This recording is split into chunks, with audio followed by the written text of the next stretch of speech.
الحمد للہ رب العالمین والصلاة والسلام علی اشرف الانبیاء والمرسلین وعلی آلہ وصحبہ ومن تبعہم باحسان الی یوم الدین اما بعد۔ اللہ تعالیٰ کا فضل و کرم ہے کہ ہم سب لوگ اللہ کے نبی صلی اللہ علیہ وسلم کی سیرت کی اس مجلس میں شریک ہیں، تو مجلس کے آداب بھی ویسے ہی ہوتے ہیں، مجلس جتنی اہم ہوتی ہے اس کے آداب بھی ویسے ہی ہوتے ہیں۔ تو اللہ تعالیٰ سے ہماری دعا ہے کہ ہم جس مقصد سے سیرت پڑھتے ہیں، ہمارا مقصد یہ ہے کہ اللہ کے نبی صلی اللہ علیہ وسلم کی زندگی کا ہر گوشہ ہمارے علم میں آئے اور ہم اللہ کے نبی صلی اللہ علیہ وسلم کو اپنا نمونہ بنا لیں، اور اس کے عوض میں اللہ کے نبی صلی اللہ علیہ وسلم کی سفارش ہم کو حشر کے دن نصیب ہو انشاءاللہ۔ یہی مقصد ہے۔ اللہ تعالی ہم تمام کو اس مقصد میں کامیابی عطا فرمائے، اور آپ اور ہم اللہ تعالی سے دعا کرتے رہیں، اللہم انا نسألک علما نافعا، یا اللہ ہم کو ایسا علم عطا فرما جو نفع بخش، جس سے ہمیں کیا ہو، نفع ہو، دنیا اور آخرت کی زندگی ہماری سدھر جائے۔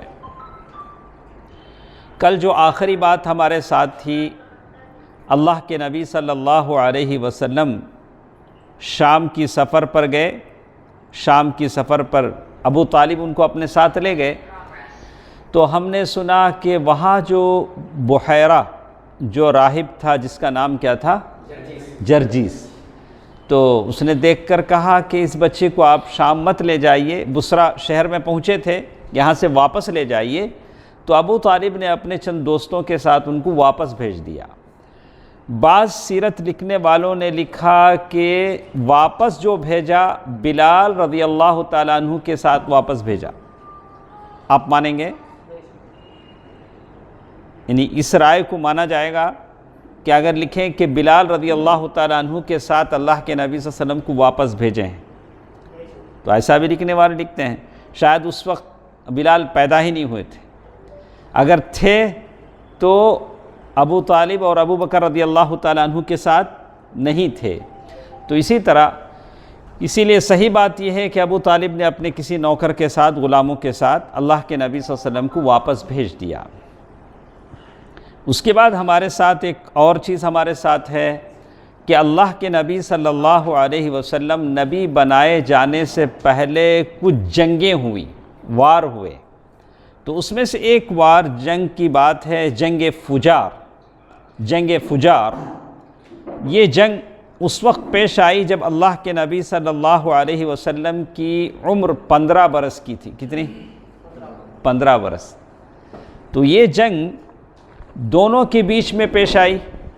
ایک بنو کنانہ، ایک طرف بنو کنانہ اور قریش دونوں تھے، دوسری طرف قیس اعلان ایک اور قبیلہ تھا، دونوں قبیلے ایک طرف اور ایک قبیلہ۔ تو یہ جنگ ایسے وقت میں لڑی گئی جو محرم کے حرام حرمت والے مہینے تھے۔ حرمت والے مہینے کتنے ہیں؟ 4۔ کیا کیا ہیں؟ شعیب ذی قعدہ سے شروع کریں، ذی قعدہ، ذی الحجہ، محرم، اور ایک مہینہ رجب نہیں، رجب۔ یہ 4 مہینے ہیں۔ ان عدت الشہور عند اللہ 12 شہرا فی کتاب اللہ۔ یہ جو حرمت والے مہینے ہیں ان مہینوں میں یہ جنگ لڑی گئی، اور حرمت والے مہینے میں جنگ لڑی گئی اس لیے اسے جنگ فجار کہا گیا۔ حرمت والے مہینوں کی حرمت جاہلیت کے زمانے میں قریش بھی کرتے تھے، تو ہم لوگ بہت کم کرتے ہیں۔ حرمت والے مہینوں کا احترام ہونا چاہیے، معلوم ہونا چاہیے کہ ہم حرمت والے مہینے میں ہیں۔ ذی قعدہ، ذی الحجہ، محرم، یہ محرم کا مہینہ ہے، اور محرم کے مہینے میں بھی لوگ اس کی بے حرمتی کرتے ہیں، اور آپ لوگ دیکھ رہے ہیں کہ کیسے کیسے بے حرمتی ہوتی ہے، کیسے کیسے۔ ابھی صبح ایک صاحب نے ایک ویڈیو بھیجا، تو آگ کے علاوہ پر جائے نماز مصلی بچھا کے حضرت نماز پڑھ رہے ہیں۔ تو یہ شیطانی کرتب بھی ہو سکتا ہے۔ اسی لیے سلف نے کہا کہ اگر تم کسی کو ہوا میں اڑتا دیکھو، پانی میں تیرتا دیکھو، تو اسے مت سمجھو کہ وہ اللہ کا ولی ہے جب تک کہ اس کی زندگی اللہ کے نبی صلی اللہ علیہ وسلم کی سنت کے مطابق نہ ہو۔ یعنی ہاتھ میں لڈو نکال دینا، ایسے گھما کے پھول نکال دینا، یہ تو اورے بھی کرتے ہیں، جو مسلمان نہیں ہیں وہ لوگ بھی کرتے ہیں۔ یہ کوئی کرامت، یہ کوئی چیز نہیں ہے جب تک کہ اس نیک بندے کی زندگی اللہ تعالیٰ اور اس کے رسول صلی اللہ علیہ وسلم کے بتائے ہوئے طریقے پر نہ ہو۔ تو اسی طرح یہ جنگ تھی جنگ فجار، اور ایک جنگ اللہ کے نبی صلی اللہ علیہ وسلم، یہ جنگ کب ہوئی؟ جب اللہ کے نبی صلی اللہ علیہ وسلم کی عمر 15 برس کی تھی۔ اس جنگ میں اللہ کے نبی صلی اللہ علیہ وسلم بھی شریک ہوئے۔ جنگ فجار میں چھوٹی عمر کے تھے، اپنے چاچاؤں کو تیر سنبھال کے دیتے تھے، تیر دیتے تھے، چاچا تیر چلاتے تھے۔ اور اس کے بعد ایک اور جنگ ہوئی حلف الفضول۔ حلف الفضول یہ معاہدہ ہے، سارے مل کر انہوں نے ایک معاہدہ کیا کہ ہم کسی مظلوم کو ہم ہر کسی مظلوم کی مدد کریں گے، کسی مظلوم پر ہم اس پر ظلم ہونے نہیں دیں گے۔ آج ہمارے ساتھ حال ہی ہے، جہاں بھی کوئی مسلمان ملتا ہے نام پوچھتے ہیں کیا نام ہے، نام بولتا ہے تو پھر اسے فون نمبر لے کے ٹرو کالر میں مارتے ہیں کیا نام آتا ہے، دیکھتا ہے اس کا نام کچھ ہے تو پھر اسے مارنے پیٹنے لگتے ہیں۔ تو 2 مہینے کے عرصے میں کئی مسلمان مارے گئے، کئی مسلمانوں کو مارا گیا۔ بالکل یہی حالت اس زمانے میں بھی تھی۔ کوئی بھی آدمی انجانہ مکے میں آ جاتا اور اس کا کسی سے پر قرضہ ہوتا تو اس پر ظلم کرتے، اسے مارتے۔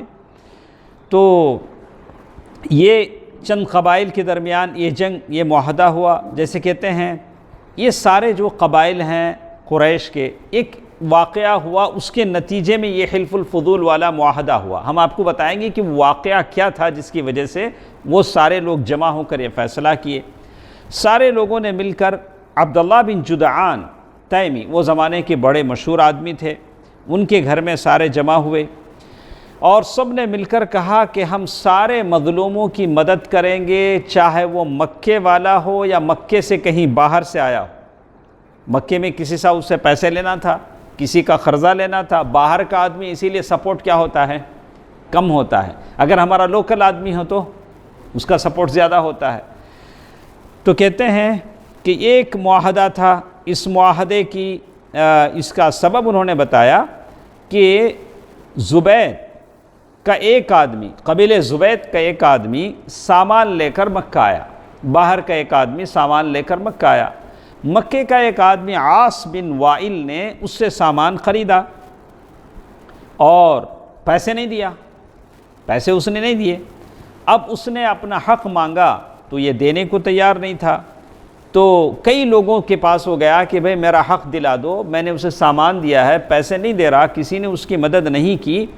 تو یہاں تک کہ وہ جبل ابو قبیس پہاڑی پر چڑھ کر بلند آواز سے مظلومیت کی داستان وہ سنانے لگا کہ میرے اوپر کیسا ظلم ہوا ہے۔ تو سارے قبائل مل کر جب یہ سنا کہ مکے میں بھی ظلم ہوتا ہے، لوگوں کا حق لے کر دیا نہیں جاتا، تو تب سارے لوگوں نے معاہدہ کیا کہ آئندہ سے ہم اس ظلم کو روکیں گے۔ یہ تھی بات حلف الفضول کی۔ کتنی باتیں ہوئیں؟ جنگ فجار اور حلف الفضول۔ حلف الفضول کے بارے میں اللہ کے نبی صلی اللہ علیہ وسلم فرماتے ہیں کہ میں بھی اس معاہدے میں شریک تھا، یہ اتنا اچھا مجھے موقع اللہ تعالیٰ نے دیا، اگر اس کے بدلے میں لال اونٹ بھی دیے جاتے تو میں اسے پسند نہیں کرتا، اگر وہ دور اسلام میں آ جائے تو میں اس پر لبیک کہوں گا، پھر میں اسے پسند کروں گا۔ تو یہ مثال ہم کو بتاتی ہے، ہم اب جتنے نوجوان ہیں جب بھی ایسا موقع آئے، یعنی جمع ہونا، یونٹی، کسی کی مدد کرنا، تو آپ بھاگ دوڑ کر آئیں۔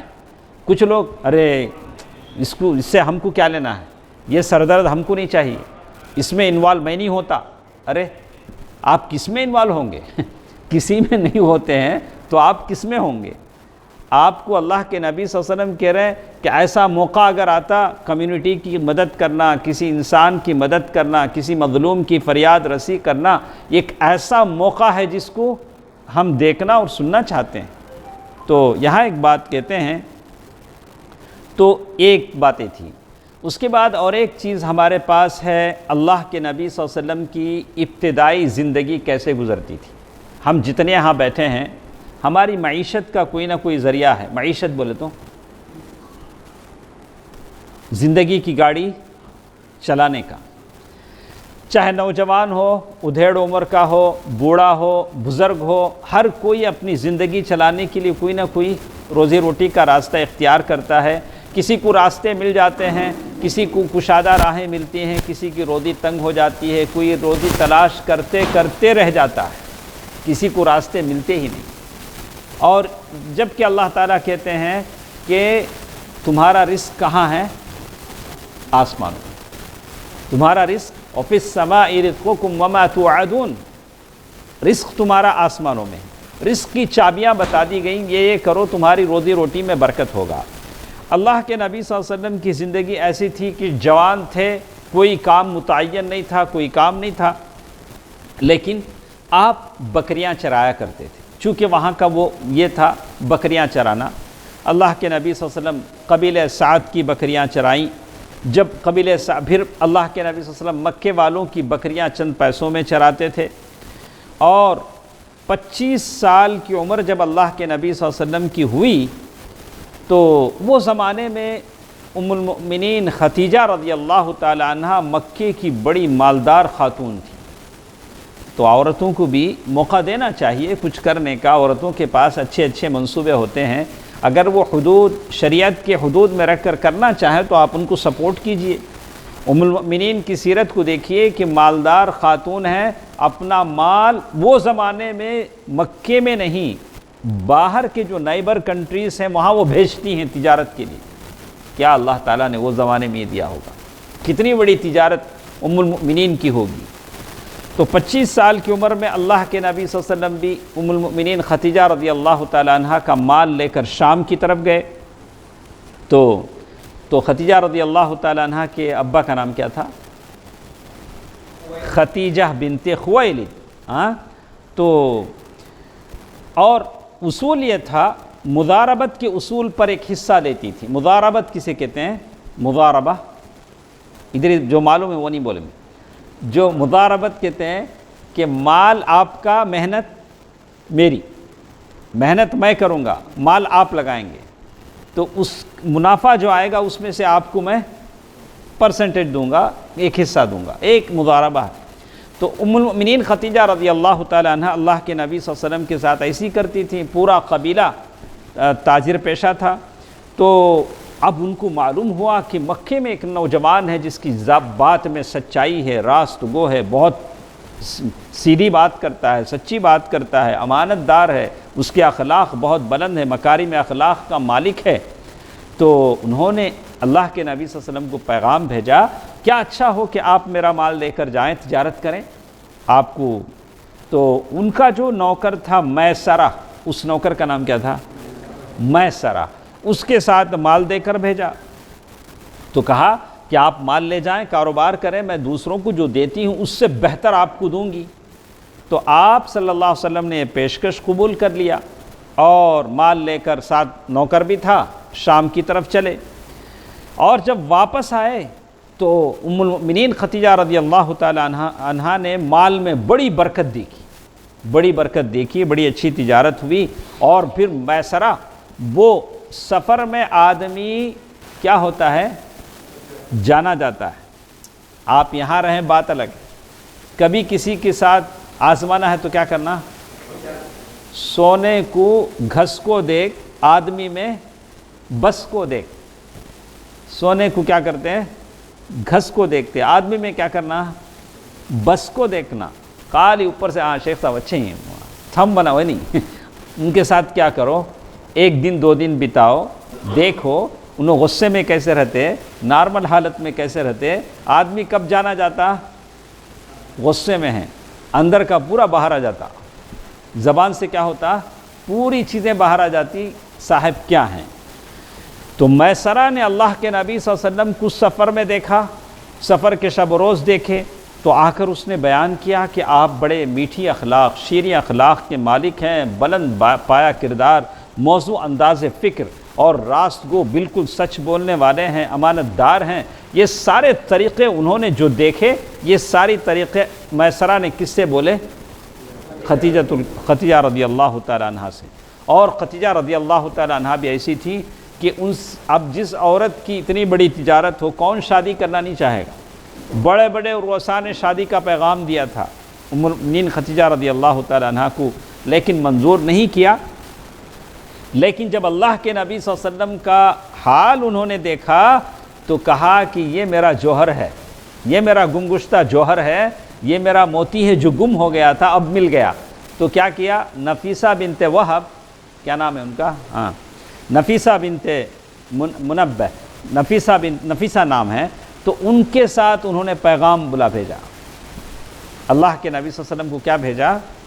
تو نبی سے انہوں نے بات کیا، نفیسہ نے، کہ اگر آپ کی خواہش ہے تو خدیجہ بہت اچھی خاتون ہے، شادی کا ایک پیغام۔ تو اس سے کیا معلوم ہوتا ہے؟ تو کہتے ہیں تو یہ معلوم ہوتا ہے کہ عورت خود بھی کیا کر سکتی ہے، اگر عورت بڑی عمر کی ہے اور نیک ہے اور وہ لڑکے کے اولیاء سے خود بھی اپنی یہ پیش کر سکتی ہے، یہ کوئی معیوب بات نہیں ہمارے پاس، ارے یہ تو بے شرمی کی بات نہیں، ایسی بات نہیں۔ اگر عورت یہ ہے اور اسے احساس ہے اور وہ لڑکے کے اولیاء سے بات بول سکتی ہے، کہا۔ تو بہرحال یہ بات، تو آپ صلی اللہ علیہ وسلم راضی ہو گئے اور معاملہ کرنے کے لیے اپنے چچاؤں کو رکھا، آپ کے جو چچا تھے سارا معاملہ کریں۔ تو اللہ کے نبی صلی اللہ علیہ وسلم کی اس طرح سے شادی کس سے ہو گئی؟ خدیجہ الکبریٰ رضی اللہ تعالیٰ عنہ سے ہو گئی۔ اور ملک شام سے واپسی کے 2 مہینے کے بعد ملک شام گئے اور واپس آئے، تو اس طرح سے مہر میں 20 اونٹ دیے گئے۔ کتنے اونٹ؟ 20 اونٹ، ماشاءاللہ بہت مہر ہے۔ اللہ کے نبی صلی اللہ علیہ وسلم نے دیا، تو یا اللہ کے نبی صلی اللہ علیہ وسلم کی طرف سے چاچاؤں نے دیا، بہرحال جس نے بھی دیا 20 اونٹ دیے گئے۔ اس وقت خدیجہ رضی اللہ تعالی عنہ، خدیجہ بنت خویلد کی عمر کتنی سال تھی؟ 40 سال۔ یہ بالکل تماچا ہے ان لوگوں پر جو اللہ کے نبی صلی اللہ علیہ وسلم کے اوپر اعتراض کرتے ہیں کہ اللہ کے نبی صلی اللہ علیہ وسلم نے اتنی ساری شادیاں کی ہیں۔ ہر شادی کا ایک مقصد ہے، جب بات آئے گی تو ہم بیان کریں گے۔ ویسے ہمارے پاس بھی زبان ہے، بہت ساری باتیں بولنے کی ہیں، اگر ہم بولتے جائیں تو ان کے بھی ہم کتنے لوگوں کی بیویوں کا تذکرہ کریں گے، تذکرہ لمبا ہو جائے گا۔ بہرکیف بات اتنی بتاتے ہیں کہ اللہ کے نبی صلی اللہ علیہ وسلم نے پہلی شادی جو کی ایک ایسی عورت سے جو بیوہ ہے، جس کی عمر کتنی ہے؟ 40 سال ہے۔ اور اللہ کے نبی صلی اللہ علیہ وسلم یہ معزز اور افضل خاتون، یہ پہلی خاتون جن سے اللہ کے نبی صلی اللہ علیہ وسلم نے شادی کی، اور ان کی وفات تک کسی دوسری عورت سے شادی نہیں کی۔ سبحان اللہ، کسی دوسری عورت سے اللہ کے نبی صلی اللہ علیہ وسلم نے شادی نہیں کی۔ یہ محبت ہے، اس کو کہتے ہیں محبت۔ اور بھی مثال، ایک زمانے کے بعد اللہ کے نبی صلی اللہ علیہ وسلم مدینہ جانے کے بعد اپنے خیمے میں ہیں، حالہ بنت خویلد ملنے کے لیے آتی ہیں، اور خیمے میں اللہ کے نبی صلی اللہ علیہ وسلم ہیں، خیمے کے باہر آواز آتی ہے، اجازت لی جاتی ہے، حالہ کی آواز آتی ہے، اللہ کے نبی صلی اللہ علیہ وسلم وہاں سے اٹھ کر کھڑے ہو جاتے ہیں، بولتے ہیں حالہ کون آئی ہیں؟ ان کی بیوی کی بہن حالہ بنت خویلد کون ہے؟ خدیجہ کی۔ آواز بالکل ملتی تھی کس سے؟ خدیجہ رضی اللہ تعالیٰ عنہ ام المؤمنین سے۔ اللہ کے رسول صلی اللہ علیہ وسلم کھڑے ہوئے، بڑی عزت کیا، اور جب بھی کوئی اچھا پکتا تو فوراً کہتے اطعموا صیحبات خدیجہ، لے جاؤ خدیجہ کی سہیلیوں کو کھلاؤ۔ ایسا نہیں کہ خدیجہ کا انتقال ہو گیا، اب بہت ساری بیویاں آ گئیں، اب خدیجہ کو بھول گئے، نہیں ایسی بات نہیں تھی۔ یہاں تک کہ دوسری بیویوں نے کہا کہ اللہ کے نبی صلی اللہ علیہ وسلم کیا بات ہے کہ آپ ہمیشہ خدیجہ رضی اللہ تعالیٰ عنہ کا تذکرہ فرماتے ہیں۔ تو محبت ہوتی ہے، وہ محبت۔ تو کہتے ہیں ام المؤمنین خدیجہ رضی اللہ تعالیٰ عنہ، اللہ کے نبی صلی اللہ علیہ وسلم کی جتنی اولاد تھی سب کے سب کس سے تھی؟ خدیجہ رضی اللہ تعالیٰ عنہ سے، سوائے ابراہیم کے۔ کس کے؟ ابراہیم کے۔ تو سب سے پہلے قاسم پیدا ہوئے، کیا نام ہے؟ قاسم۔ اسی لیے اللہ کے نبی صلی اللہ علیہ وسلم کا کنیت کیا ہے؟ ابو القاسم۔ تو کنیت آدمی کی پہلی اولاد کے نام پر لگایا جاتا ہے۔ آپ کا پہلا بچہ کیا ہے؟ نام کیا ہے؟ محمد انس۔ تو ہم کو کہے ابو انس، کیا کہیں گے؟ ابو انس، انس کے باپ۔ پہلے بچے سے کیا ہوتی ہے؟ کنیت لے، ابو امیمہ، امیمہ کے باپ، ابو حنیفہ۔ تو پہلا اولاد جو ہوتی اسی سے کیا لگائی جاتی ہے؟ کنیت لگائی جاتی ہے۔ ویسے چھوٹے بچوں کو بھی کنیت لگائی جاتی ہے، ایسا بھی کر سکتے ہیں۔ ابھی شادی نہیں ہوا، بڑا نہیں ہوا، لیکن پھر بھی کیا لگایا اسے؟ کیوں لگاتے ہیں؟ بچہ اتنا بڑا ہو کہ اس کے بچے پیدا ہو، یہ کیا ہو؟ اب بن جائے، باپ بن جائے، اس کی اتنی عمر ملے، اس لحاظ سے بھی اس کی بھی کنیت لگا سکتے ہیں۔ تو کہتے ہیں ابو القاسم، اس کے بعد پھر زینب رضی اللہ عنہا، پھر رقیہ، پھر ام کلثوم، پھر فاطمہ، عبداللہ پیدا ہوئے۔ عبداللہ کا نام جو لقب تھا طیب اور طاہر، یہ دو لقب تھے۔ اور آپ صلی اللہ علیہ وسلم کے سب جو لڑکے تھے وہ بچپن ہی میں کیا ہو گئے؟ انتقال کر گئے۔ البتہ بچیوں نے اسلام کا زمانہ پایا، مسلمان ہوئی، اور زینب، رقیہ، ام کلثوم، فاطمہ، یہ سب کے سب ہجرت کیے، اللہ کے نبی صلی اللہ علیہ وسلم کے ساتھ ہجرت کیے، اور سارے بچیوں کا انتقال اللہ کے نبی صلی اللہ علیہ وسلم کی زندگی میں ہی ہو گیا، سوائے فاطمہ رضی اللہ تعالیٰ عنہ۔ تو جب ہماری مصیبت ہم پر آتی ہے، کسی کا انتقال ہوتا ہے، کوئی اپنا مرتا ہے، تو اللہ کے اس نبی کو یاد کریں جن کی ساری بچیاں، 3 بیٹیاں اپنی زندگی میں، 2 بیٹے اپنی زندگی میں اللہ تعالیٰ کو کیا ہو گئے؟ پیارے ہو گئے۔ بہرکیف اللہ کے نبی صلی اللہ علیہ وسلم کی انتقال کے 6 ماہ بعد کس کا انتقال ہوا؟ فاطمہ رضی اللہ تعالیٰ عنہ کا انتقال ہوا۔ تو یہ اللہ کے نبی صلی اللہ علیہ وسلم کی اولاد تھی، کس سے؟ ام المؤمنین خدیجہ رضی اللہ تعالیٰ عنہا سے۔ اسی بیچ میں ایک اور واقعہ پیش آیا کہ لوگوں نے دیکھا کہ کعبۃ اللہ کی دیواریں بالکل چھوٹی ہیں، لوگ اندر جاتے ہیں، کود کر اندر کی چیزیں، خزانے کیا کرتے ہیں؟ چرا لیتے ہیں کعبۃ اللہ۔ تو مکے کے لوگوں نے ارادہ کیا کہ چلو ہم کعبے کو ذرا اونچا کر دیں، عمارت کو ذرا اچھے انداز میں بنا دیں۔ تو انہوں نے کعبہ کی تعمیر شروع کی۔ تو اسماعیل علیہ السلام کے زمانے سے اس کی جو بلندی تھی 9 ہاتھ تھی۔ کتنے؟ 9 ہاتھ ہائٹ تھا کعبۃ اللہ، اور اس پر چھت نہیں تھی، صرف دیواریں تھیں۔ اس کا فائدہ اٹھا کر لوگ اندر کودتے تھے، اندر کا سامان چوری کر لیتے تھے۔ ایک زمانہ ایسا ہی گزرا، اور اس کے بعد ایسا ہوا کہ اچانک ایک فلڈ آیا، سیلاب آیا، اور اس سے اس کی خانہ کعبہ کی دیواریں کمزور ہو گئیں۔ ایسا ہوتا تھا کہ کسی بھی لمحے کعبہ گر جائے، ایسا بھی ہو سکتا تھا۔ تو اب قریش نے ارادہ کیا کہ کعبے کو از سر نو بنایا جائے، رینوویشن کیا جائے۔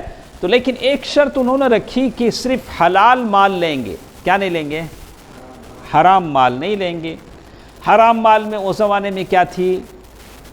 بدکار عورت کی اجرت، رنڈی کی اجرت، کیا بولتے اسے؟ بدکار عورت جو زنا کرتی ہے، پیسے لیتی ہے، تو وہ پیسہ ہم یہاں نہیں لگائیں گے۔ سود کی دولت، انٹرسٹ کا پیسہ، وہ بھی کیا نہیں لگائیں گے؟ مسجد میں نہیں لگائیں گے۔ اور کسی کا ناحق لیا ہوا مال، وہ بھی استعمال ہونے نہیں دیں گے، یہ بھی ہم یہاں نہیں لگائیں گے۔ لیکن اب پرانے کعبے کو ڈھائے گا کون؟ بنانا تو ہے، لیکن کعبے پر جا کر پہلا کلہڑا کون چلائے گا؟ مسجد گرا کے مسجد بنانا ہے۔ تو آج کل تو کام کرنے والے کراتے ہیں، لیکن وہ زمانے میں خود اپنی مسجد کو جا کے کون گرائے گا؟ سارے لوگ ڈر اور خوف سے پیچھے ہٹ گئے، کہیں اللہ کا عذاب نہ آ جائے۔ نیت اچھی ہے لیکن کسی کو ہمت نہیں۔ تو وہ زمانے میں ولید بن مغیرہ مخزومی، وہ نے پہلے جا کر انہوں نے کیا کیا؟ مارا، اور سارے لوگ دیکھتے رہے دور سے کہ کہیں کوئی عذاب آتا کیا اس پر، یہ اچھا رہا تو بعد میں ہمیں بھی جا کیا کریں گے۔ تو پہلے اس کو انہوں نے پہلے ہی کیا، اور اب سارے قبیلے والے آ کے سارا عبارت ہی کیا۔ تو تعمیر شروع ہوئی، اور وہاں اس کا ایک نگران تھا باقوم جو ایک رومی معمار تھا، بنانے والا تھا، میستری تھا، اسے نگران بنایا گیا، باقوم اس کا نام تھا۔ اور لیکن جب عمارت بنتی گئی، جب حجر اسود تک بات آئی تو لوگوں کے بیچ میں جھگڑا شروع ہو گیا۔ حجر اسود کو کون وہاں سے نکالے گا، پھر لے جا کے اس کی جگہ اس کو رکھے گا۔ حجر اسود تو نکال گئے، اب اس کو لے جا کے اس کی جگہ پر رکھنا ہے۔ ہر قبیلہ یہ چاہتا ہے کہ ہم لے جا کے رکھیں گے، وہ اعزاز حاصل کرنا چاہتا ہے۔ تو 4-5 روز تک یہ جھگڑا چلتا رہا، اور اتنا شدت کے ساتھ یہ جھگڑا چلنے لگا کہ ایسا ہوتا تھا کہ خون خرابہ ہو جائے گا۔ تو بہرحال اب ابو امیہ مخزومی انہوں نے ایک صورت پیدا کی، کہا کہ مسجد حرام کے دروازے سے دوسرے دن جو سب سے پہلے داخل ہوگا وہ حجر اسود کو اٹھا کر اپنی جگہ رکھیں گے۔ تو لوگوں نے کہا کہ مان لیا، لیکن اللہ کی مشیت سے دوسرے دن جو سب سے پہلے اس دروازے سے داخل ہوئے وہ کون تھے؟ محمد صلی اللہ علیہ وسلم۔ سارے لوگ چیخ پڑے، بولے کہ ھذا الامین رضیناہ، ھذا محمد صلی اللہ علیہ وسلم، یہ امین ہیں، ان کے فیصلے پر ہم راضی ہیں۔ اللہ کے نبی صلی اللہ علیہ وسلم نے پہلے ایک چادر منگایا۔ دیکھیے، کسی کو اعتراض نہیں، کسی کو اپنی محرومی کا احساس نہیں۔ اللہ کے نبی صلی اللہ علیہ وسلم نے ایک ایسا انداز اپنایا، ایک چادر منگایا، سارے قبیلے والوں سے کہا کہ تم وہ کونا پکڑو، تم وہ کونا پکڑو، تم یہ کونا پکڑو، اور پھر پتھر اپنے ہاتھوں سے اس چادر میں رکھا، اور پھر وہاں تک لے گئے جہاں رکھنا تھا، پھر اپنے ہاتھ سے نکال کر حجر اسود کو کیا کیا، اور اس کی جگہ پر رکھ دیا۔ کام پورا ہو گیا، کسی کو کوئی اعتراض رہا نہیں، صلی اللہ علیہ وسلم۔ تو یہ معقول فیصلہ تھا، عقل میں آنے والا، ساری قوم راضی ہو گئی۔ اس کے بعد ایک اور کام ایسا ہوا کہ حلال پیسے سے جو بنانے کی بات تھی، حلال پیسہ کم پڑ گیا، پیسہ ختم ہو گیا۔ تو شمال کی طرف سے کعبے کی دیواریں 6 ہاتھ کم کر دی گئی، کعبے کی لمبائی 6 ہاتھ کم کر دی گئی۔ تو یہی وہ ٹکڑا ہے جسے ہم کیا کہتے ہیں، حطیم، جہاں خالی ہے، خالی سا دیوار ہے، اندر بھی جا کر لوگ نماز پڑھتے ہیں، اور باہر سے آپ کیا کرتے ہیں، طواف کرتے ہیں۔ کیوں ایسا ہوا؟ ان کے پاس پیسہ نہیں تھا، اور حقیقت میں وہ بھی کس میں داخل ہے؟ کعبے میں داخل ہے، کعبۃ اللہ میں داخل ہے۔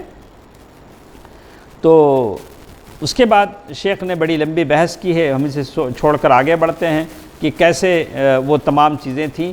تو کہا کہ وہ حجر اسود، وہاں وہ جو کعبے کا دروازہ ہے، خانہ کعبہ کی بلندی کتنی ہے؟ 15 میٹر ہے۔ اب اگر آپ کعبے کی جو بلندی دیکھیں گے تو کتنا ہے وہ؟ 15 میٹر اس کی اونچائی ہے۔ اور ساری تفسیر شیخ نے لکھا ہے کہ کون سی دیوار کتنی لمبی ہے، آپ اسے کتاب میں بھی اچھی طرح دیکھ لے سکتے ہیں۔ اس کے بعد ایک اور چیز جسے ہم یہاں کہیں گے، اللہ کے نبی صلی اللہ علیہ وسلم کی زندگی نبوت سے پہلے کیسی تھی؟ آپ کی زندگی نبوت سے پہلے کیسی تھی؟ تو اللہ کے نبی صلی اللہ علیہ وسلم خاموش رہتے، ہمیشہ غور و فکر کرنے لگتے، اور لوگ جن خرافات میں تھے، مکے کا وہ ماحول تھا جہاں شراب، زنا، بدکاری، لڑائیاں اور ایک دوسرے پر ظلم بہت تھا، لیکن اللہ کے نبی صلی اللہ علیہ وسلم ان تمام چیزوں سے کھچے رہتے تھے، ان چیزوں میں دخل نہیں دیتے تھے۔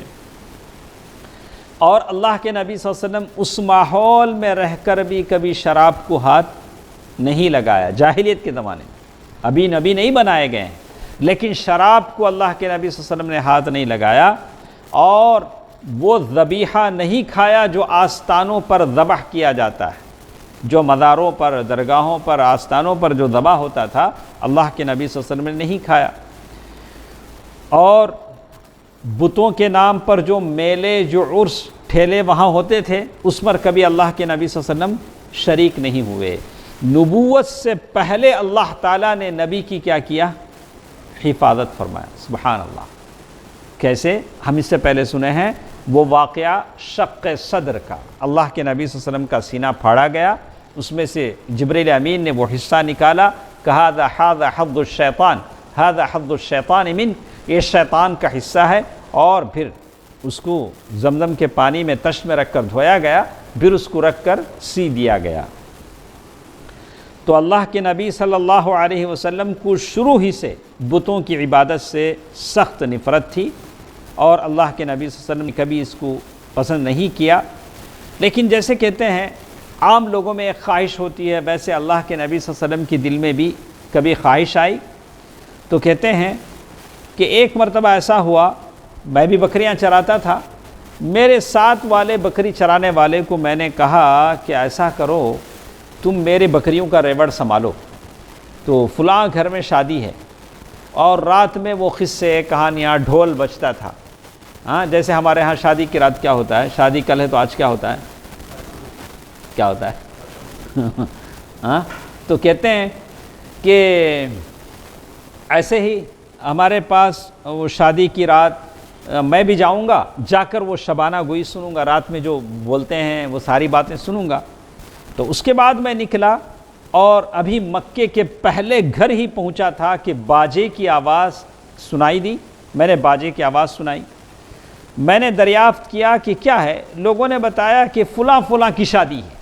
شادی سے پہلے سارے بیٹھتے ہیں، طبلہ بجاتے ہیں، قصے کا، میں بھی سننے بیٹھ گیا، لیکن اللہ نے میرا کان بند کر دیا، پھر میں سو گیا۔ اللہ تعالیٰ نے اللہ کے نبی صلی اللہ علیہ وسلم پر کیا کر دیا، نیند طاری کر دی۔ میں سوتا رہا یہاں تک کہ صبح کے سورج کی تیزی نے مجھے جگایا۔ اللہ کے نبی صلی اللہ علیہ وسلم کیا ہوئے، سو گئے۔ تو بالکل 2 مرتبہ اللہ کے نبی صلی اللہ علیہ وسلم کے ساتھ ایسے ہی ہوا، اور اس کے بعد اللہ کے نبی صلی اللہ علیہ وسلم فرماتے ہیں کہ اس کے بعد پھر کبھی غلط ارادہ نہ ہوا۔ اللہ تعالیٰ نے کیا کیا، اللہ کے نبی صلی اللہ علیہ وسلم کو سلا دیا۔ صحیح بخاری میں جابر بن عبداللہ رضی اللہ تعالیٰ عنہ کی ایک روایت ہے، جس میں وہ کہتے ہیں جب کعبہ بن رہا تھا، کعبہ تعمیر ہو رہا تھا، تو عباس رضی اللہ تعالیٰ عنہ پتھر ڈھو رہے تھے، پتھر دیوار کے لیے بنا رہے تھے۔ عباس رضی اللہ عنہ کیا ہوتے ہیں اللہ کے نبی صلی اللہ علیہ وسلم کے، عباس بن عبد المطلب، چچا، تو چاچا پتھر ڈھو رہے تھے، اللہ کے نبی صلی اللہ علیہ وسلم جا کر ایک ایک پتھر دے رہے تھے۔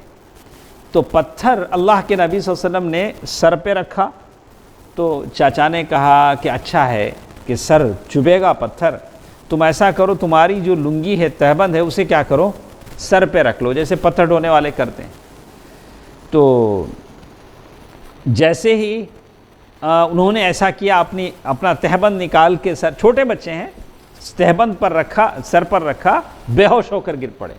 کیا ہو گیا، بے ہوش ہو کر گر پڑے، اور نگاہیں آسمان کی طرف اڑ گئیں، اور جیسی آنکھ کھلی، اللہ کے نبی صلی اللہ علیہ وسلم کہنے لگے، میری لنگی، میرا تہبند دے دو، اور آپ کا تہبند آپ کو باندھ دیا گیا۔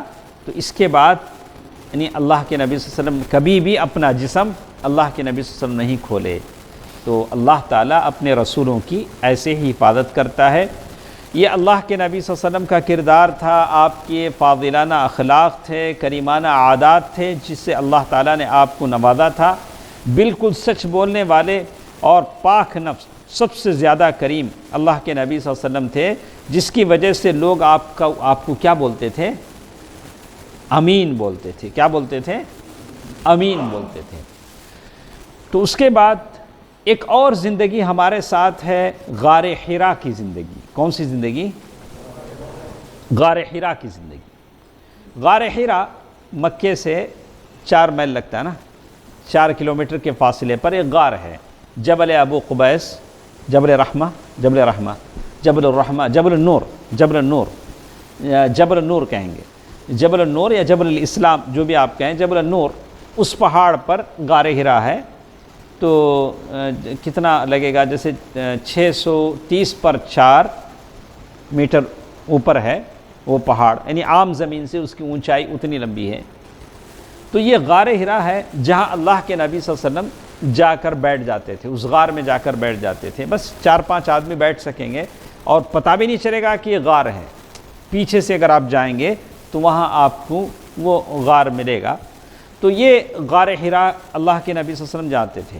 تو انشاءاللہ کل کے درس میں آپ مجھے یاد دلائیں کہ صوفیہ نے اس سے استدلال کیا ہے، اللہ کے نبی صلی اللہ علیہ وسلم کی یہ صوفیانہ زندگی تھی، تو ہم آپ کو بتائیں گے حقیقت کیا ہے، کل کے درس میں ہم آپ بتائیں۔ دو چیزیں مجھے آپ کو بتانی ہیں، یہ کیا اللہ کے نبی صلی اللہ علیہ وسلم نے اپنی زندگی میں خودکشی کی کوشش کی؟ خودکشی مطلب سوسائڈ، ایک اعتراض ہے، اور دوسرا یہ ہے کہ کیا اسلام کو یہ جو غلط صوفیت کی جو تعریف ہے اس سے کوئی دخل ہے، اس سے کوئی یہ ہے لگاؤ، اس سے ملتی جلتی اسلام کی زندگی الگ ہے۔ صوفیت جس کو بگاڑی گئی، جس کی شکل وجد اور مستی کی شکل میں، ناچ دھوم اس کے شکل میں، اس کا اسلام سے کوئی تعلق نہیں ہے۔ اللہ کے نبی صلی اللہ علیہ وسلم کی عمر 40 برس کی ہوئی۔ اللہ کے نبی صلی اللہ علیہ وسلم اس وقت بہت ہی غور و فکر کرتے تھے، سوچتے بیٹھ جاتے تھے، تنہائی آپ کو محبوب بنا دی گئی تھی۔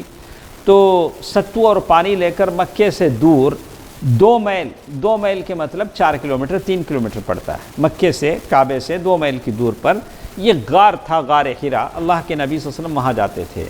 تو غار حرا کی اونچائی کتنی تھی؟ 630 پر 4۔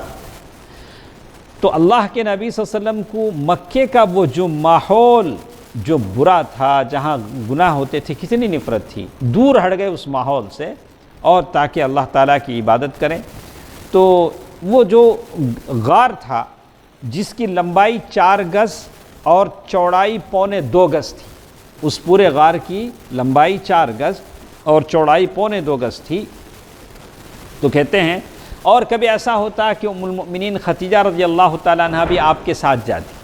اس کا یہ مطلب نہیں ہے کہ اگر کوئی کہے کہ ہاں، اس کا مطلب یہ ہے کہ بیوی زوجہ محترمہ کو چھوڑ کر چلا دیا جا سکتا ہے، آپ چل جائیں، بلا کہ نہیں۔ کبھی یہاں لکھتے ہیں، شیخ لکھتے ہیں کہ نہیں، اللہ کے نبی صلی اللہ علیہ وسلم اکیلے نہیں جاتے تھے، ساتھ ام المؤمنین خدیجہ رضی اللہ تعالیٰ عنہ بھی جاتی تھی، وہاں رہتی تھی، وہیں قریب میں رہتی تھی۔ کہتے تھے اللہ کے نبی صلی اللہ علیہ وسلم وہاں قیام کرتے، ستو اور پانی استعمال کرتے، جب تک وہ رہتا اسے استعمال کرتے، جب وہ ختم ہو جاتا تو پھر ام المؤمنین پھر آپ کے پاس وہ ستو اور پانی لے کر جاتی تھی۔ تو یہ اللہ کے نبی صلی اللہ علیہ وسلم کے غار حرا کی زندگی تھی۔ یہ اللہ کے نبی صلی اللہ علیہ وسلم کو یہ جو خلوت اللہ تعالیٰ نے خلوت نشین بنا دیا تھا، یہ تنہائی جو، تو اسی لیے کہتے ہیں کہ آپ کو بھی کبھی کبھار کیا ہونا چاہیے، تھوڑی تنہائی لینی چاہیے۔ ہم لوگ جب تک تنہا نہیں ہوتے ہیں، اللہ کے ساتھ تھوڑا وقت بتانا چاہیے، اس کے لیے تھوڑا سا وقت آپ دیں۔ اپنے بیوی کے ساتھ، اپنے بچوں کے ساتھ، دوستوں کے ساتھ دیتے ہیں، جیسے اللہ کے ساتھ بھی تھوڑا ہم کو کیا کرنا چاہیے، تنہائی لینی چاہیے۔ اسی بیچ جبریل علیہ السلام اللہ کے نبی صلی اللہ علیہ وسلم کے پاس آئے۔ اللہ کے نبی صلی اللہ علیہ وسلم کہاں ہیں؟ غار حرا میں ہیں۔ غار حرا کی زندگی میں اللہ کے نبی صلی اللہ علیہ وسلم کو 6 مہینے کا عرصہ گزر گیا، یعنی اس کا یہ مطلب نہیں تھا کہ وہیں تھے، آتے جاتے تھے، ستو اور پانی لاتے تھے، جاتے تھے بہت سا۔ تو اللہ کے نبی صلی اللہ علیہ وسلم کی اس مدت کے بعد جبریل علیہ السلام قرآن مجید کی چند آیتیں لے کر آئے، اور وہ آیتیں کیا ہیں؟ اقرأ بسم ربک الذی خلق خلق الانسان من علق اقرأ وربک الاکرم الذی علم بالقلم۔ یہ پہلی وحی تھی جو اللہ کے نبی صلی اللہ علیہ وسلم پر نازل ہوئی۔ تو کب وہ ہوا؟ تو اس کی تاریخ مقرر کی گئی کہ رمضان المبارک کی 20 پر 1ویں تاریخ تھی، 21ویں تاریخ تھی، رمضان المبارک کی 21ویں تاریخ تھی۔ یہ تاریخ مجھے اس لیے آپ کو کہنی پڑی کہ بہت ساری تاریخیں اس میں آئی ہیں اور مہینے بھی الگ الگ آئے ہیں، تو جو راجح ہے، جو شیخ نے اپنی کتاب میں جو لکھا ہے، آپ اس کو نوٹ کر لیں تاکہ آپ کنفیوز نہ ہوں۔ تو کیا بولیں گے ہم؟ رمضان کی 21ویں تاریخ۔ تو رمضان المبارک کی کون سا دن آیا تھا وہ زمانے میں؟ دوشنبے کا دن، پیر کا دن۔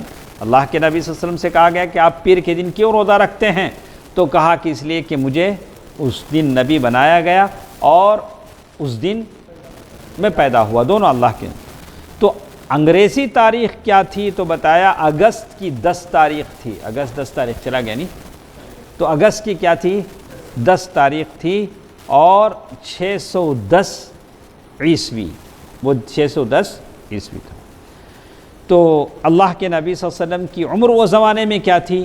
2 طریقے سے عمر بتائی گئی، ایک قمری حساب سے، ایک شمسی حساب سے، یعنی مون کے حساب سے، سن کے حساب سے۔ مون کے حساب سے بتایا گیا کہ آپ کی عمر قمری سال کے حساب سے 40 سال 6 مہینے 12 دن۔ جب اللہ کے نبی صلی اللہ علیہ وسلم کے پاس جبرائیل امین آئے، 40 سال 6 مہینے 12 دن یہ آپ کی عمر تھی۔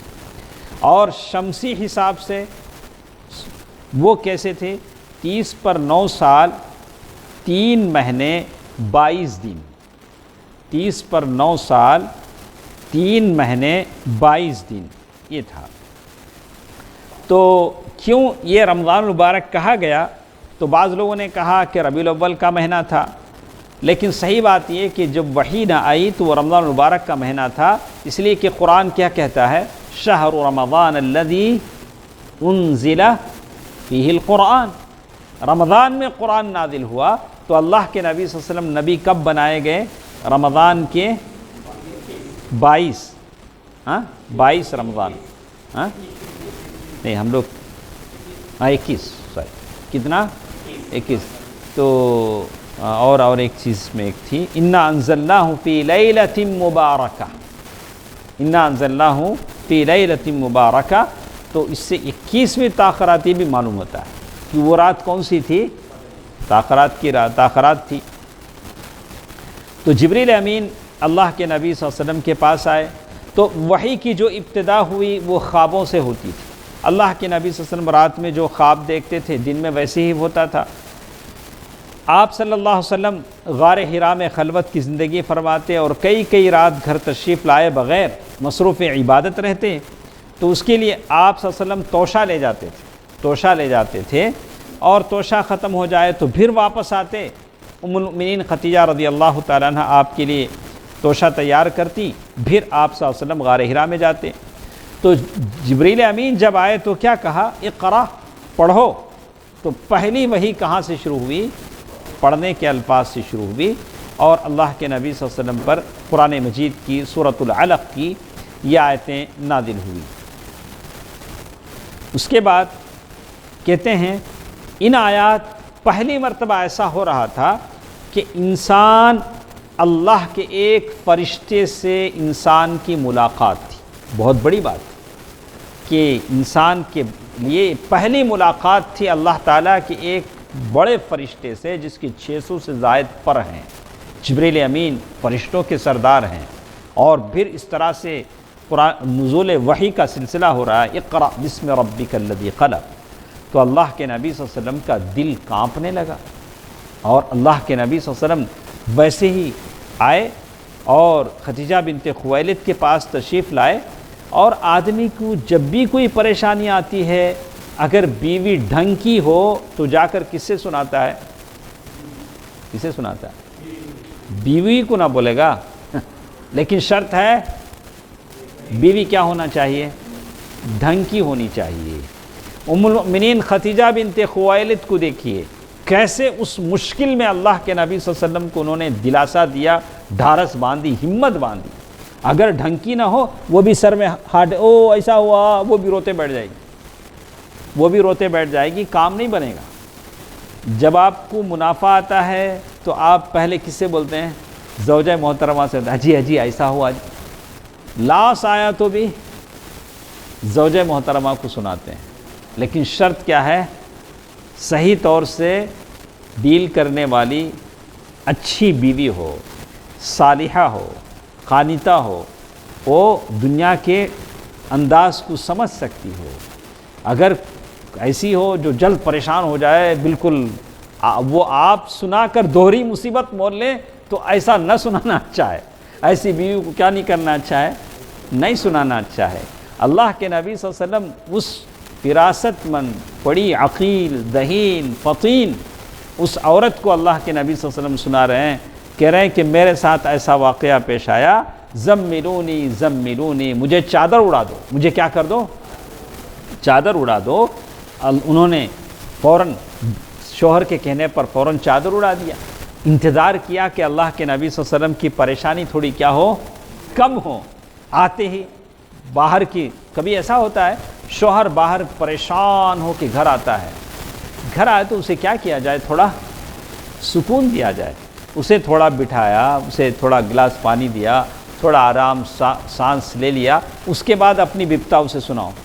وہ گھر کا دروازہ بند کرتے ہی شروع، گھر میں ایسا ہوا ویسا ہوا ویسا ہوا ویسا ہوا، وہ پھر گھر کا دروازہ کھول کے کیا کرتا ہے، باہر چلا جاتا ہے۔ بولا باہر ہی اچھا ہے، باہر ہی اچھا ہے۔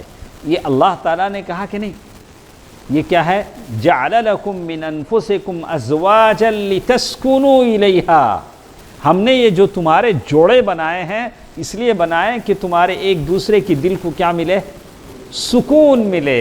آپ گھر میں چلے جائیں، آپ کی دل کو کیا ملے، سکون مل جائے۔ اب باہر کی کوئی ٹینشن نہیں۔ یہ اور بات ہے کہ آپ جیب میں ٹینشن لے جاتے ہیں، وہ اس کو ہم کوئی مطلب نہیں ہے، لیکن اللہ تعالیٰ نے کہا جعل لکم من انفسکم ازواجا لتسکنوا الیہا وجعل بینکم مودۃ ورحمہ، ہم نے تمہارے دونوں کے بیچ میں مودت، محبت، الفت پیدا فرما دی۔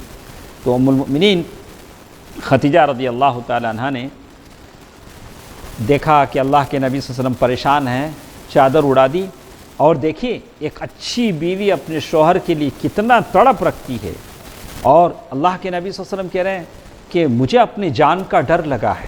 پہلی مرتبہ جبریل امین کو دیکھے تو کہا کہ مجھے جان کا ڈر لگا ہے۔ ام المؤمنین خدیجہ کہتی ہیں ہرگز نہیں ہو سکتا، آپ کے جان کو کوئی دھوکہ نہیں ہے۔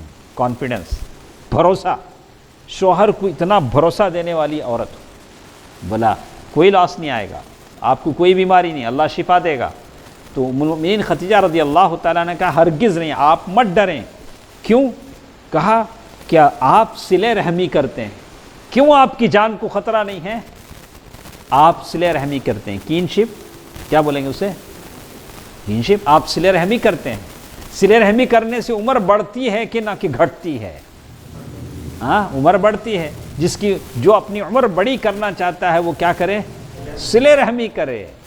اللہ کے نبی صلی اللہ علیہ وسلم صلہ رحمی کرتے تھے، اور درماندوں کا بوجھ اٹھاتے ہیں، بیواؤں کا، بے کسوں کا آپ بوجھ اٹھاتے ہیں، اور جس کا ہاتھ خالی ہو جائے آپ اسے بندوبست کرتے ہیں، اس کے لیے کوئی کام کرتے ہیں، مہمان کی میزبانی کرتے ہیں۔ یہ بہت کم ہمارے پاس، آج نہ کوئی بلاتا ہے نہ کھلاتا ہے۔ حالات ہی کچھ ایسے ہیں، کیا کریں بھائی، حالات ہی کچھ ایسے ہیں، لیکن ہمارے پاس ابھی بھی مہمان نوازی زندہ ہے، ہمارے بچوں میں ابھی بھی مہمان نوازی زندہ ہے۔ اللہ تعالیٰ سب کو خیر و برکت عطا فرمائے، آمین۔ تو کہتے ہیں کہ اللہ کے نبی صلی اللہ علیہ وسلم کے مکارم اخلاق میں بتایا گیا کہ آپ مہمان نوازی کرتے ہیں، آپ جان کو لے کے کیوں ڈرتے ہیں، اللہ آپ کو رسوا نہیں کرے گا۔ کہا اور حق کا معاملہ اگر آتا ہے تو آپ سپورٹ کرتے ہیں، حق کی بات آتی ہے۔ اور بھی دیکھیے بہترین خاتون کیا ہوتی ہے، نیک بیوی اور صالحہ بیوی کیا ہوتی ہے۔ یہ حالات ہیں، اب شوہر کو تسلی دیا، اللہ کے نبی صلی اللہ علیہ وسلم کو تسلی ہو گئی۔ دیکھیے، اور یہ پہلی کیا کہیں گے آپ، کاؤنسلنگ کہیں گے، یعنی مطلب یہ سمجھانا، اللہ کے نبی صلی اللہ علیہ وسلم کو دلاسا دینا، بھروسہ دلانا، اور آپ کی ہمت کو مضبوط کرنا۔ اس کے بعد اسی پر بس نہیں کیا، اس کے بعد اللہ کے نبی صلی اللہ علیہ وسلم کو وہ لے گئیں ورقہ بن نوفل کے پاس، وہ زمانے کے بڑے عالم تھے، وہ کتابوں کا، عیسائی کتابوں کا علم رکھتے تھے۔ ورقہ بن نوفل ان کے پاس لے گئیں، جو دور جاہلیت میں وہ عیسائی ہو گئے تھے اور عبرانی لکھنا جانتے تھے، اور انجیل عبرانی زبان میں لکھتے تھے، لیکن بوڑھے ہو چکے تھے، نابینا ہو چکے تھے۔ تو ان کے پاس لے گئیں، کہا کہ ورقہ یہ آپ کا بھتیجا ہے، کچھ باتیں بول رہے ہیں، سنیے کہ وہ کیا بولتے ہیں۔ تو ورقہ بن نوفل نے کہا کہ بھتیجے تم کو کیا دکھتا ہے، کیا دیکھتے ہو؟ تو اللہ کے نبی صلی اللہ علیہ وسلم نے پورا بیان کیا، غار حرا میں جو کچھ دیکھا، جبریل امین آئے، سینے سے لگا کے دبایا، ایک بار پھر چھوڑا، پڑھو، نہیں پڑھ سکے، دوبارہ دبایا، چھوڑا، نہیں پڑھ سکے، تیسری مرتبہ دبایا، پھر کہا اقرا، پڑھو، تو تیسری مرتبہ اللہ کے نبی سے پڑھا۔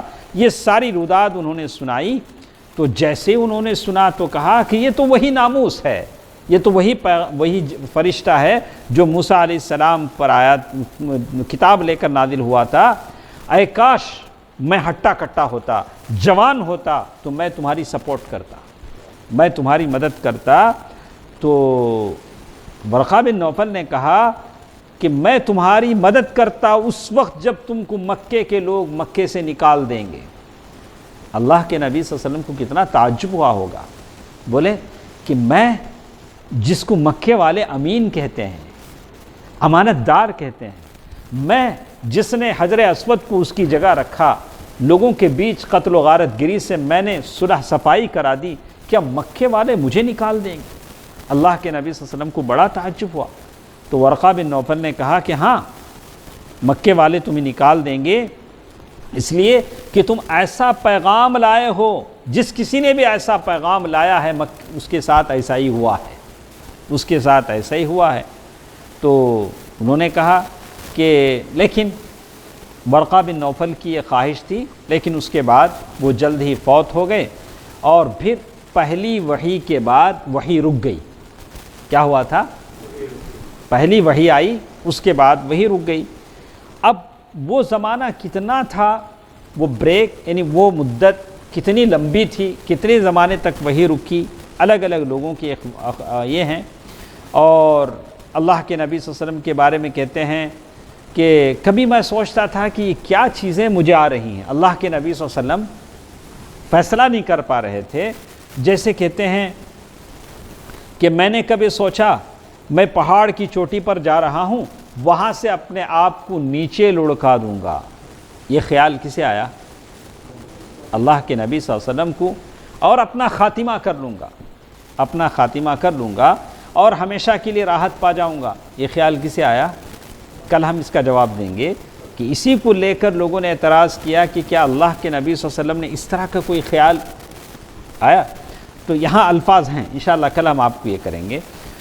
تو آپ فرماتے ہیں کہ یہ سوچ کر میں نکلا، جب بیچ پہاڑ پر پہنچا تو آسمان سے ایک آواز آئی، آسمان سے ایک آواز سنائی دی، اے محمد صلی اللہ علیہ وسلم تم اللہ کے رسول ہو۔ اس آواز میں کیا تھا؟ تم اللہ کے رسول ہو اور میں جبریل ہوں۔ اب بات صاف ہو گئی۔ اللہ کے نبی صلی اللہ علیہ وسلم کہا ہے کہ تم اللہ کے رسول ہو۔ آپ کہتے ہیں کہ میں نے آسمان کی طرف نظر اٹھا کر دیکھا تو دیکھا کہ جبریل ایک آدمی کی شکل میں افق کے اندر پاؤں جمائے کھڑے ہیں اور کہہ رہے ہیں کہ اے محمد تم اللہ کے رسول ہو، میں جبریل ہوں۔ اب حالت یہ تھی کہ میں نے آگے جاتا تھا نہ پیچھے آتا تھا، جہاں رہا وہیں کھڑے رہا، اور میری حالت یہ تھی اور مسلسل کھڑا رہا۔ ادھر ام المؤمنین خدیجہ پریشان رضی اللہ عنہ، انہوں نے اپنے ہرکارے بھیجے، نوکر بھیجے، خادم بھیجے کہ دیکھو محمد صلی اللہ علیہ وسلم کہاں ہیں۔ ہرکارے ڈھونڈ کر واپس آئے، خادم جو بھی تھے ڈھونڈ کر واپس آئے، کہا کہ اللہ کے نبی صلی اللہ علیہ وسلم نظر نہیں آ رہے ہیں۔ تو کہتے ہیں کہ اس کے بعد اللہ کے نبی صلی اللہ علیہ وسلم پھر جبریل چلے گئے، جبریل جو کھڑے تھے چلے گئے۔ اس کے بعد پھر میں واپس آیا، اور میں جب واپس آیا ام المؤمنین خدیجہ رضی اللہ تعالی عنہ نے مجھے دیکھا تو کہا کہ ابو القاسم آپ کہاں تھے، آپ کہاں تھے؟ میں نے آپ کی تلاش میں آدمی بھیجے۔ ماشاءاللہ، یہ نیک عورت کی تڑپ ہے۔ شوہر کبھی آتا نہیں ہے، جلدی آتا نہیں ہے، تو کبھی کیا ہوتا ہے، انہوں چاہتے کیا بولتے ہیں، کہاں تو بھی کہہ رہیں گے انہوں آ جائیں گے انہوں۔ سبحان اللہ۔ کہتے ہیں کہ میں نے آدمی تلاش میں بھیجے، مکے تک جا کر واپس آ گئے۔ اس کے جواب میں اللہ کے نبی صلی اللہ علیہ وسلم نے جو کچھ دیکھا تھا بتایا۔ پھر کسے بتایا؟ خدیجہ رضی اللہ تعالی عنہ کو، میں نے ایک فرشتہ دیکھا، اس نے مجھے یہ بات کہی۔ اللہ کے نبی صلی اللہ علیہ وسلم نے سارا ماجرا سنایا۔ اور پھر کہتے ہیں کہ اس کے بعد پھر ورقہ بن نوفل کے پاس لے گئیں خدیجہ رضی اللہ تعالی عنہ، پھر سارا واقعہ سنایا تو انہوں نے کہا قدوس قدوس، اس ذات کی قسم جس کے ہاتھ میں ورقہ کی جان ہے، یہ وہی فرشتہ ہے جو موسیٰ علیہ السلام کے پاس آیا کرتا تھا۔ تو اللہ کے نبی صلی اللہ علیہ وسلم جب دوبارہ مکہ واپس آئے ساری بات سنی تو کہتے ہیں کہ ورقہ بن نوفل کی باتوں سے اللہ کے نبی صلی اللہ علیہ وسلم کو تسلی ہو گئی۔ لیکن انشاءاللہ کل سے ہم دوبارہ بات شروع کریں گے کہ وحی کی جو بندش تھی، وحی کی بندش مطلب بند ہو جانا، وحی کے بعد کچھ دنوں کے لیے وحی رک گئی پہلے، تو اس کے بعد کے کیا حالات تھے انشاءاللہ کل کے درس میں ہم سنیں گے۔ تو دوبارہ وحی کیسے شروع ہوئی، کن الفاظ سے شروع ہوئی، اور اسی کے ساتھ ساتھ وحی کے کتنی قسمیں ہوتی ہیں۔ ہم لوگ پڑھ چکے ہیں انبیاء کی سٹوریز میں وحی کتنے قسموں پر مشتمل ہے، تو یہ بات ہمارے ساتھ گزر چکی ہے۔ اور اسی طرح اللہ تعالیٰ اللہ کے نبی صلی اللہ علیہ وسلم کو تبلیغ کا حکم دیتے ہیں، دعویٰ کا حکم دیتے ہیں، یہ بھی بات انشاءاللہ کل کے درس میں ہم پڑھیں گے۔ اللہ تعالیٰ جو باتیں ہم سنتے ہیں اس پر عمل کرنے کی توفیق دے، آمین۔ والسلام علیکم ورحمۃ اللہ وبرکاتہ۔